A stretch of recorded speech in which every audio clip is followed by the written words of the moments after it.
Hello po mga kabiday, sa magandang oras sa lahat. Welcome po sa aking channel. Ito magandang pag-usapan po ito, no? Ito hong nalalapit pong impeachment trial po ni Vice President Sara Duterte, Meron po akong nakitang vlog sa isang abogado, in the person of Attorney Neil Abayon, mga kabida.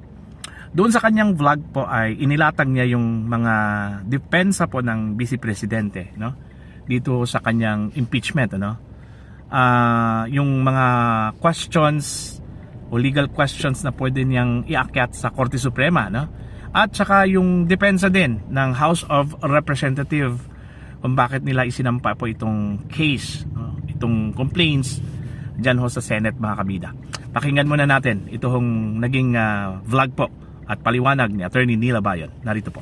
Okay, so good everybody. I'm back for another video naman po. Ang dami po kasing ganap sa bansa natin lately, okay? So ngayon papag-usapan po natin yung 4th impeachment complaint na final against VP Sara, kung saan meron pong lampas sa 1/3 ng mga congressman ang nag-endorse. So explain ko po yung mga pwedeng i-argue ni VP Sara against dito sa nangyaring impeachment filing sa kanya, at i-explain ko rin kung ano yung mga possible defenses and or arguments ng House of Representatives against dun sa mga explanation ko for VP Sara. Impeachment po, hindi naman po porket na in-endorse yan ng more than 1/3 of all members of Congress is ibig sabihin automatic tatanggalin na agad si VP Sara. Hindi po yan ganon. Ang trabaho lang po ng House of Representatives is to determine kung meron bang sufficient form, substance dun sa impeachment complaint para i-refer nila sa Senate yung tinatawag na Articles of Impeachment. Tapos yung Senate po, yun yung magta-try ng impeachment proceeding proper. Sila po yung magiging impeachment trial court. So para po mas maintindihan nyo or mas ma-visualize ninyo, yung Congress po, yung lower house po dito sa impeachment proceeding, para po sila yung fiscal na nag-conduct ng preliminary investigation to determine kung there is sufficient substance, form para i-submit dun sa korte or sa Senate yung actual impeachment complaint. Kasi in regular criminal cases po kasi, if it is subject to preliminary investigation,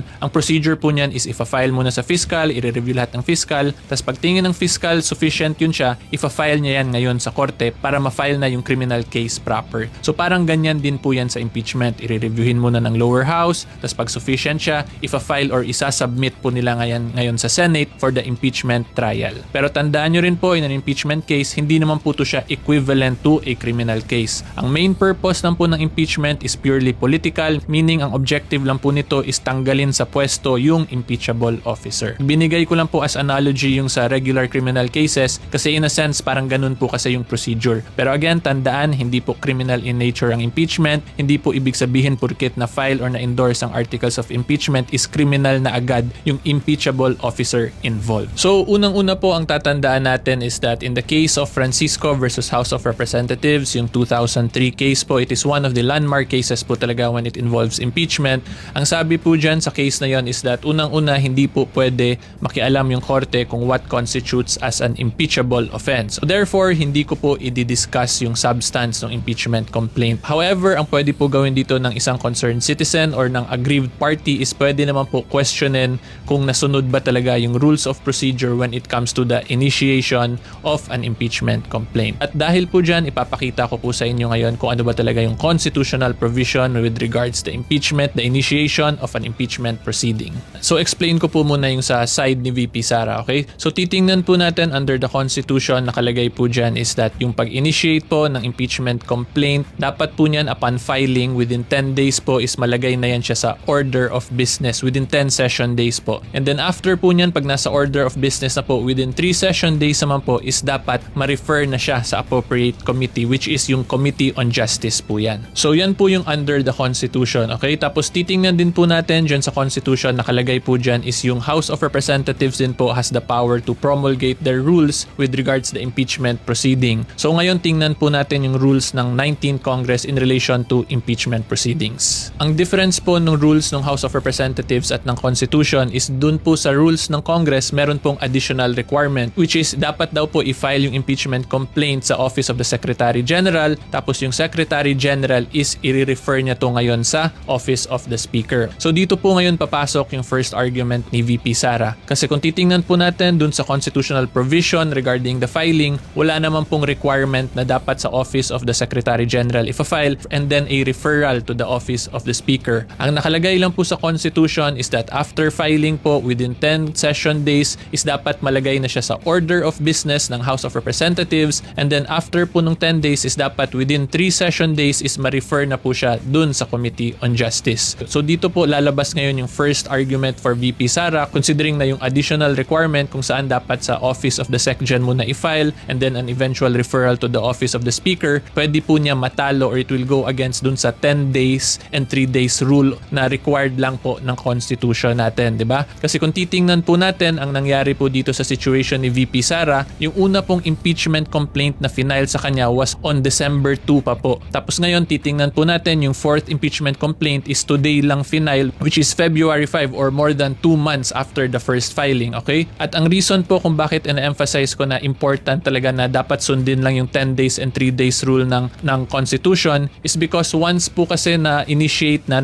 properly initiated na ang isang impeachment complaint, papasok na ngayon yung 1-year bar or yung prohibition to file another impeachment complaint. Okay, so yun po talaga yung importance itong dinidiscuss ko. Kasi kung susundin po natin yung Constitution lang, yung 10 days and 3 days rule, dapat po matagal nang na-refer sa Committee on Justice yung impeachment complaint against VP Sara, okay? And as held po in the case of Francisco versus House of Representatives, the 2003 case, once po na-file na yung impeachment complaint at na-properly refer na po sa Committee on Justice, the impeachment complaint has been deemed initiated, therefore yung 1-year prohibition or bar to file another impeachment complaint already applies. Okay, so if apply po natin yan ngayon sa situation, since December 2 pa nga po yung una, kung nasunod yung 10 days and 3 days, dapat matagal na yung first 3 impeachment complaints is napunta na talaga sa Committee on Justice. At kung na-refer na yun sa Committee on Justice, itong pinaka-present po or pinaka-recent na impeachment complaint, the fourth impeachment complaint which was filed today lang po, February 5, is hindi na pwede tanggapin yan ng Congress because mag-a-apply na po yung 1-year prohibition or yung 1-year bar under the Constitution. So yan po yung pwedeng argument ni VP Sara against the procedural lapses po ng House of Representatives regarding the impeachment complaints filed against her. Tapos pwede rin po idagdag ni VP Sara as additional argument is that kung hindi po mag-step in yung Supreme Court dito to determine the constitutionality of the rules of the House of Representatives, pwede pong ma-abuse yung Constitution considering pwede lang gumawa ng mga additional requirements yung House of Representatives na wala naman sa Constitution, kung saan yung mga requirements po under the Constitution when it comes to the initiation and filing of impeachment proceedings is pwede pong ma-alter or madagdagan ng kung ano-ano na lang requirements basta maisipan ng House of Representatives. So ngayon punta naman po tayo sa side ng House of Representatives kung ano yung pwede nilang arguments dun sa lahat ng sinabi ko. Of course, unang-una po nilang argument dyan or unang-una nilang defense is that they have the constitutional power to make the internal rules regarding po the impeachment proceedings nila. Therefore, since may internal rules sila, pwede nila idagdag yung additional requirement na yon na dapat i-file sa Office of the SecGen and a referral to the Office of the Speaker. Yan yung po yung pwede nilang defense. At yung second defense po nila na pwede gamitin na kahit pa po sabihin nating ma-declare as unconstitutional yung requirement nila na filing sa Office of the SecGen then referral to the Speaker, wala naman pong actual referral pa na nangyari talaga dun sa Committee on Justice. Therefore, the prohibition or the 1-year bar po will not apply pa since there was no proper initiation of the impeachment complaint. So yan po yung pwedeng defense naman ng House of Representatives. So kung makikita po niya, interesting po talaga yung arguments, yung legal arguments for both parties, diba? Kasi dun sa side ni VP Sara, pwede niyang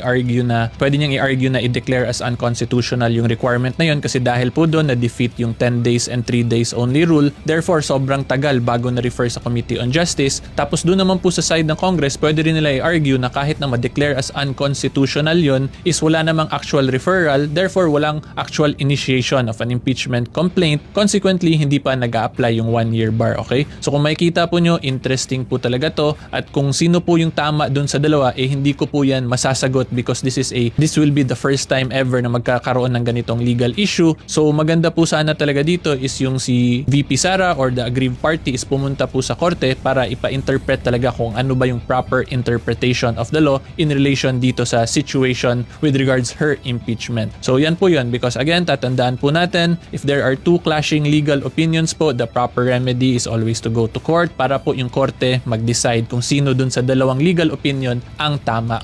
Ayun po, wala na po akong idadagdag doon, no, when it comes to legal matters kasi na-explain na halos ni Attorney Neil Abayon yung mga advantages both camps, no, sa panig po ni Vice President Sara Duterte at saka sa House of Representative. Ang sa akin na lang po dito is yung advantage at disadvantage po, no.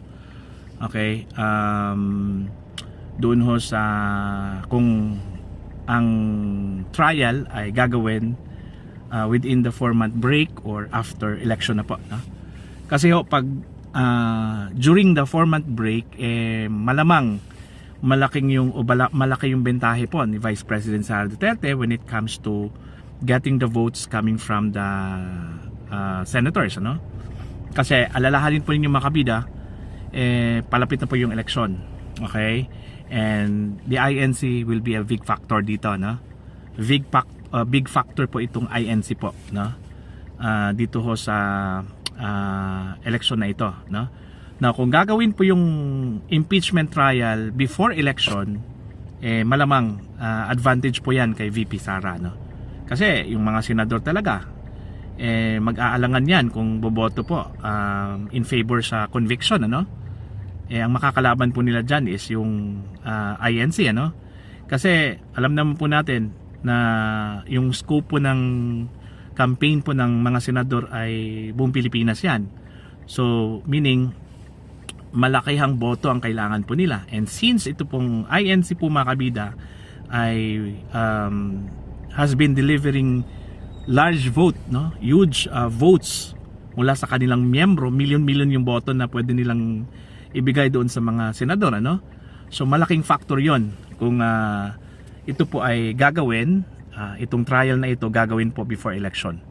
Pero kung ang trial po ay mangyayari gaya po ng sinabi po ni Senator Coco Pimentel, after election na po, most probably by June, baka disadvantage na po yon kay VP Sara or advantage na po ito para sa House of Representative. Kasi ho, yun, tapos na po yung election ni. So mag-aantay pa yung mga senador na after 3 years pa, no? So baka ho well, hindi natin alam kung ano po yung pwedeng mangyari, no? Kagaya ho ng nangyari sa signature, no? Hindi lang po talaga signature lang talaga yon. Hindi lang talaga intention nila is to remove the Vice President. May promises, no? Binigay di umano para doon ho sa mga hindi ho o para doon sa mga pipirma doon ho sa impeachment complaints laban ho sa Vice Presidente. Baka may mga ganun na mangyayari po mga kabida. So hindi natin alam po. Okay? Now, basta ang tingin ko lang po disadvantage po 'yan, no? Sa panig po ni VP Sara kung sakali po yung trial po ay mangyayari after election po mga kabida, no? So, sa inyo mga kabida, ano po yung tingin ho ninyo dito? You can comment down, at sa mga hindi pa po subscribers sa akin channel, please do subscribe. Just click the subscribe button, click the notification bell, click all para updated po kayo sa aking mga uploads. Thank you very much.